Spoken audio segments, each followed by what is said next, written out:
edhe kur flitet për, domethënë ai është shumë interesuar, të dëgjon me shumë vëmendje dhe ka një sens shumë të madh do që gjëja të bëhet pra, do të shtyr ta bësh. Por në finale duhet të flasësh për parat. E kupton? Dhe kur vjen puna te parat, ka një shprehje që thot falas, burro, po pse falas? Ta kesh për nder. Jo për mua, po për futbollin shqiptar këtë gjë. Por të paktën ishte i vetmi që kërkoi të dinte, pasi e plotësoi individualisht sondazhin, u kujtua pas do o gjesh një pirë ato dhënat e sondazhit që të kuptoj ku jemi. Asnjë klub në Shqipëri, asnjëri kam të mirë lutesh, ore merrni këtë sondazhin falas dhe reflektoni mbi dëshirat e njerëzve.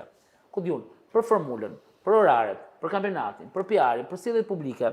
Nëse mund të ndërpres pak. Po, patjetër. Sfida më e madhe e Federatës Shqiptare të Futbollit mendoj. Nuk marrë kështu shumë. Sfida më e madhe e Federatës Shqiptare të Futbollit mendoj unë duhet të jetë krijimi i Superligës shqiptare.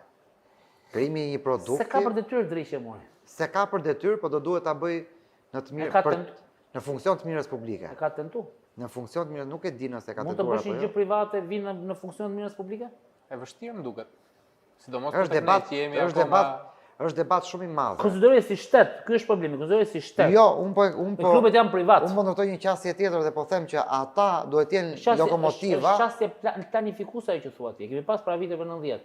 Jeni të gjithë që uleni në këtë tryezë, të gjitha tryezat televizive, shkoni të gjithë dhe ktheheni tek ekonomia planit. Pra ju të gjithë thoni, shteti e ke gabim. E ke shumë gabim Gjergj, nuk Andi po thot diçka tjetër, duhet kthehet në rregullator, po thot.